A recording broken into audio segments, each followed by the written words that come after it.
If we drill down in our own community with regard to economic development, employment, business, I think we have the last numbers that I saw, and they may have changed slightly, but 3.3% unemployment, which is like the second lowest municipality in the entire country.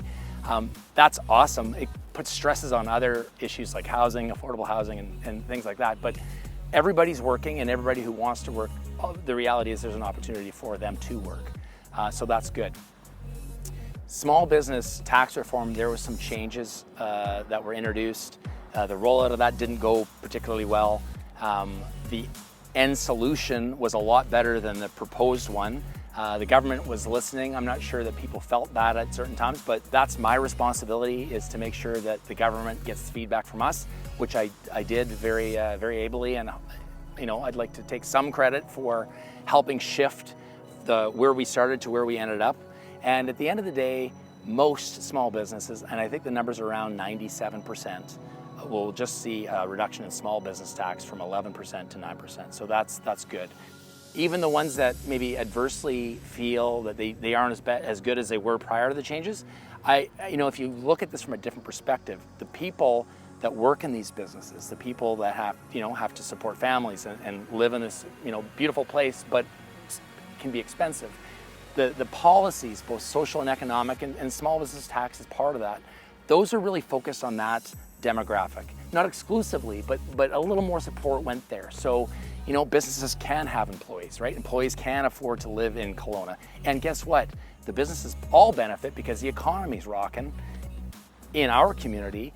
Big enablers of this change that we're seeing as a country are our academic institutions.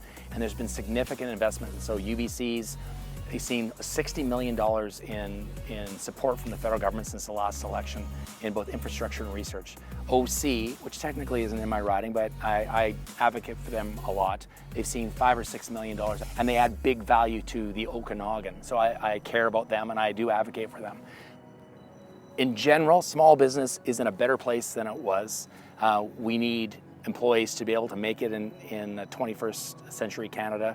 Affordability is on people's minds, so government support, tax reduction for Canadians in the middle income bracket, a Canada Child benefit that makes it easier for folks to raise a family in this country.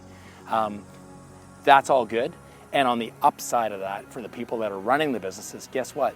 Business has never been better because the economy's rocking. So everybody will win in a different way. It's not easy crafting social and economic policy for 36 million people.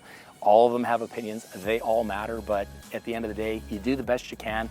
You circle back, you evaluate what you've done to make sure that it's actually giving you the intended effect that you want. And if it's not, then you be prepared to adjust it, to adapt. I mean, that's the way this thing should work. And all of this should be grounded in reality in terms of good data, good science, experts. We start the conversation there, and you feed back into that system loop, changes that will make it better than it was when you started.